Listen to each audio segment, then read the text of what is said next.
Hi guys, it's Jeff here. Welcome back to another video. In this video, I'll talking you guys through my Game Week 26 team selection, Game Week 25 score, and my Game Week 26 transfer plans. A lot to talk about.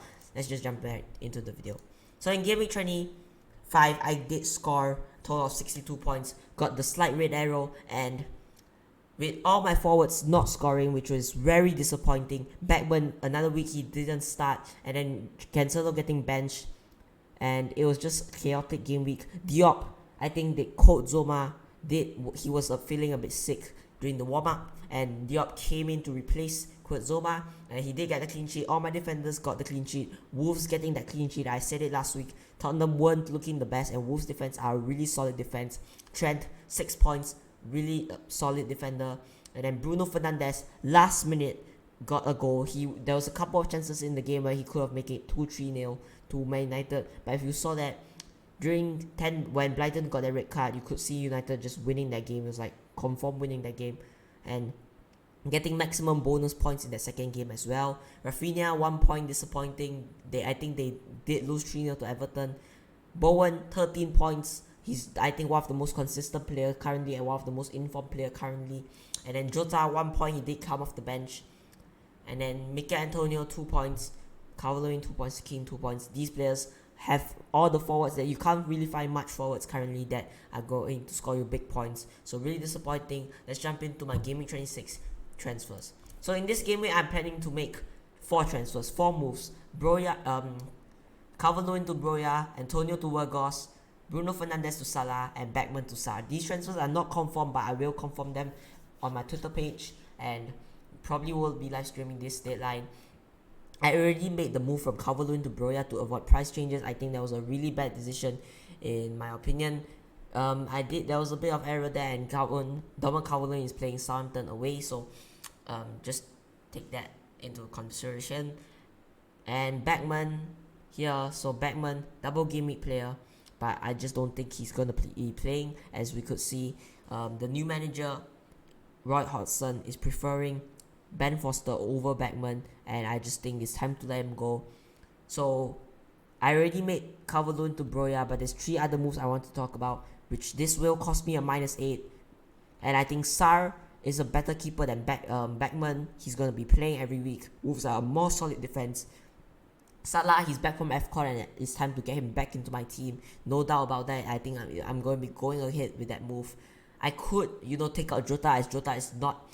He's not going to play. I think he might get a couple minutes against Leeds, but guaranteed not going to play against Norwich. He doesn't look that great. There was a photo of him, not looking the greatest. And then Weghorst, I think with not much forwards to go to, I think Weghorst and Broja could be the better options now. And I think Antonio and Dominic Calvert-Lewin, it's time for you guys to go. I bought them in quite early on in the season, and I think Weghorst and Broja could be a really solid defense. Really solid replacement. Weghorst, he's playing 2 double game weeks this week and next week, so really want to jump onto him. There was a couple of rumors that say that he's injured, and I think when Sean Dyche came out to say that he was okay, I think he will be able to play that Tottenham game, but that Brighton game he will have to push for it.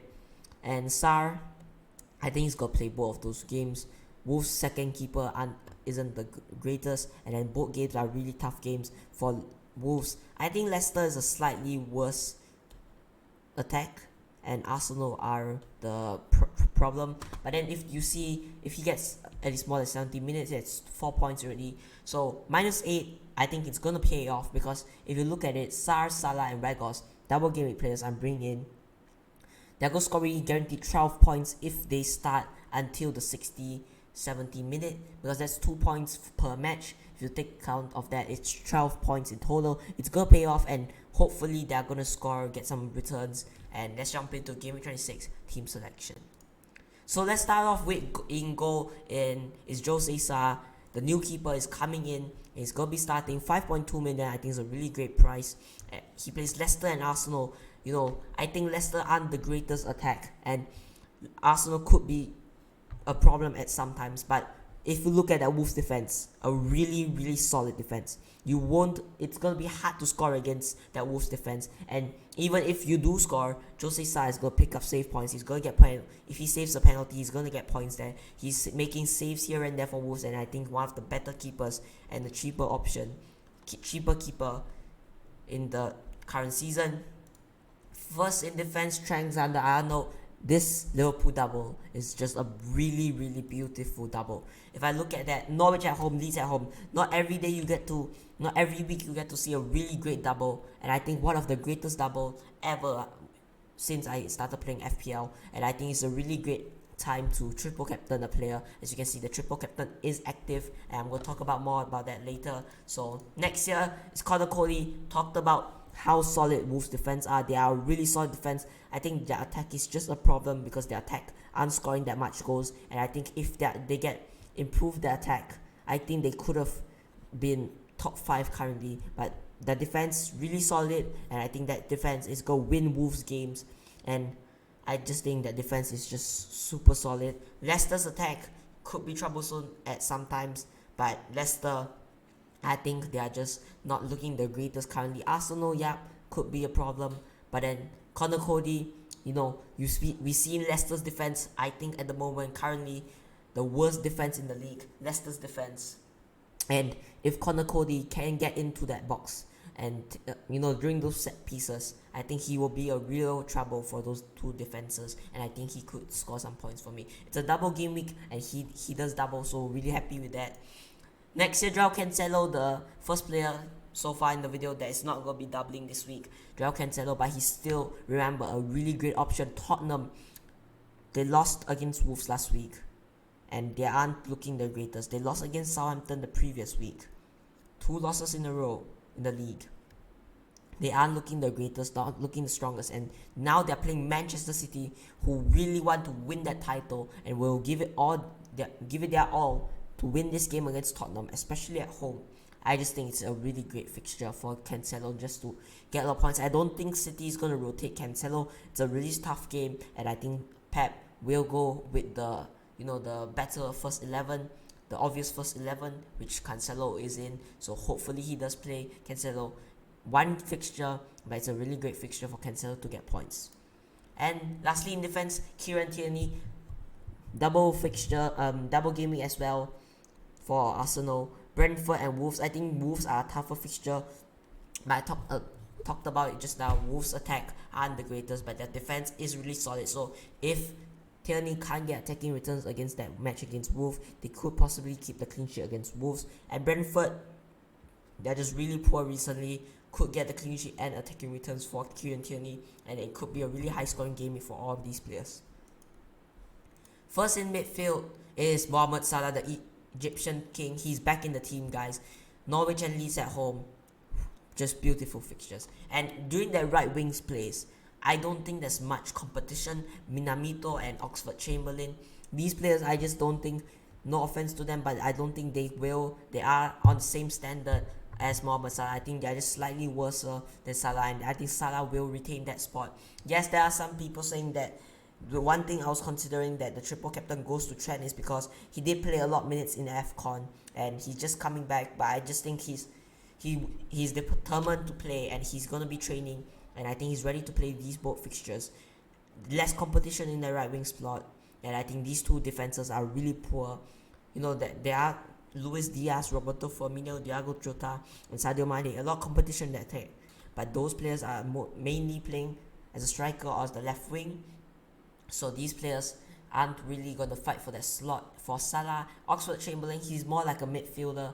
And I think if Klopp is going to rotate, I think he really wants to get Salah in that team because it's an important title race and every game counts. And they really want to win that game. So if they are not careful, they rotate the team too much, they will lose the game. And you know what I mean. If Klopp rotates a team too much, we never know. Leeds, Norwich could get point off Liverpool, and I think Klopp is going to give it their all. He's going to play the first 11 for the first 2 matches, and then maybe during the game he will change some players if needed, and if the margin is really big. But I think Salah, a really great option, and I think everyone must have him for this game week. Next year is Rafinha plays Man United and Liverpool. Yeah, Liverpool have a solid defense, but United, their defense, I just say that what I think sometimes they play decent their defense, sometimes their defense is just rubbish. And I think if their defense play rubbish, Rafinha, James, Leeds attackers could cause that United defense trouble and could score. Rafinha, a really good player, and I think also really good for really good value. And Liverpool, it's not like guaranteed he will not score against Liverpool, but he will get, hopefully, I think above 70 minutes. That's 2 points right there, but he will have a chance to score, and it's a double game week for him, so hopefully get some points. Next year, Bowen, Newcastle at home. Now Newcastle aren't looking the greatest. Yeah, they won their last 2 games. They are coming up, but they are facing a really in-form West Ham side. Bowen, very good in form. Yeah, no double game week, but still a really good fixture. Kieran Trippier out of that West Ham side. I think with Bowen playing down that right wing, it's going to be a real trouble for that Newcastle defense. And lastly, Diago Jota. I think he's not going to play any of these games. I think if he were to play, he could push for that Leeds game, maybe get a couple of wins, but I just think he's not going to play. But who knows? Going to start him, and probably during my deadline stream, or if I don't stream, maybe do him on my Twitter, might be changing him, maybe last minute move. Last minute taking him out, bring Broya off my bench. Who knows? It's not guaranteed, confirmed he's not going to play, but I think Cockpet press conference is today, and we're going to see what he says about Diago Jota. Moving on to our forwards, Weghorst, I said it before, not much forward options currently in the game. All the forwards are pretty rubbish, and I think Weghorst is the man to go to. 2 double game week fixtures, and I just think those fixtures are really good, and I think that Weghorst, he against that Liverpool, a really solid Liverpool defense, he had 3 opportunities to score goals, but he missed all 3. But it's okay. Things like this happen, and I think if he were to score at least 2 of those chances or 1 of those chances, a lot of people will bring him in, but not much people are bringing him in. But I would think everyone should pay attention to him because he's a really good player, and I think in the upcoming weeks will be a trouble for other people who doesn't have him. And lastly, King. Now I really wanted to get him out, but he does double in this week, so I'm going to keep him in. Now Watford, you could say that their defense got improved with their new manager, but their attack got slightly worse. I think the attack is not being the best attack, not improving, but I think the attack is getting worse and getting worse. So King, I'm going to keep him for this double. Hopefully can get some points for me, but where I say that, he might not get points because every attacker in the game currently are not good scoring, and it's mostly the midfielder. So let's see. Bench real quick. Goodison, he's not in the Prem anymore. He's made a move to a different club. A cheap keeper just to keep on my bench. Bernardo Silva is first on my bench. We saw that Champions League game scoring, I think, a hat-trick or 2 goals. It was a really solid performance from Bernardo Silva, and I think I'm going to keep him for one last week. Hopefully I say that every week, but first on my bench, in case Diago Jota does not start, he will come on. Next is Broya, Everton at home. I could change that bench order and play Broya over Bernardo Silva, but the recent form Bernardo Silva is in, I think I'm going to play Bernardo Silva, slightly favouring towards Bernardo Silva. I could change to Broya if needed. And lastly, Diop, I just don't think he's going to have any chance of starting against Newcastle, so I might change Broya first on the bench and Bernardo Silva second. I might even play Broya over Jota, but I'm going to stick with the double game week player. Diago Jota is still in my team. So there is 9 double game week players for me this game week. Huge. Hopefully a big point and a green arrow. Captains real quick. Captains on Salah. Vice captains on Trent. The triple captain is active. And I think there's not much chances in the season. There's not much more chances in the season that you'll get a really good double game week player to captain than Mohamed Salah. This fixture is just the best fixture I think this season to captain. Even if you're playing Norwich at home, that singular fixture, that is still a really good fixture. And adding another fixture, that's even better. Even if it's a Norwich and let's say West Ham, I would triple captain him because it's a really great fixture. Not just the Leeds fixture, but the Norwich one as well. Both fixtures are good, and both fixtures, hopefully Salah can get points. Now, I did say last week, Trent is the better triple captain option. Here's why. Possible clean sheet chances. Yes, his chances of scoring is less, but he could get some assists. But still, I think I'm going to lean towards Salah. I don't want to take the risk. I could play risky and, you know, make it more interesting, but still on Salah. Things could change towards the deadline. Who knows, maybe I may change my decision, but very tempted to go with Trent. So this is my team for Game Week 26. It's not confirmed. Stay tuned for my live stream if I live stream, and my Twitter post. If I don't live stream, I will be posting my team on Twitter. I will always be posting my team on Twitter, so make sure to follow me on Twitter. And it's been me, Just FPL. See you guys in the next one.